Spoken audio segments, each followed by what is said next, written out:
臂咧，因為我腳痹嘛，長期痹咁啊，跟住咧第一次嚟做完，我已經係減咗真係8-9成㗎啦。咁啊，跟住就再去嚟第二次嗰陣時啦，咁跟住已經係覺得已經真係差唔多嗰啲痹啊，係好微嘅，因為我本身係密集式咁樣痹啊，由個腰痹到落去個腳趾尾咁嗰啲嘅，係啦。咁個腰咧本身唔會話非常痛，係硬唔知點解個痹到好緊要，咁都想去揾啲治療醫好佢噶嘛，冇嚟長期咁樣痹都唔舒服。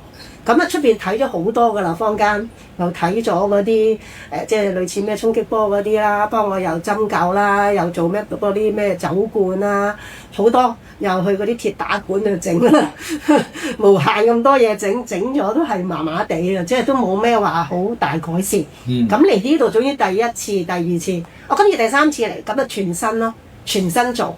我因為嗰啲頸嗰度好緊噶嘛，咁我已經覺得真係鬆咗好多。我今日已經同林志講，我鬆晒啦咁，我覺得已經係第三次啦，都已經係覺得我整完而家完全唔會痹啊！你出邊嗰啲我整完咧，轉頭已經痹到飛起噶啦，就係咁咯。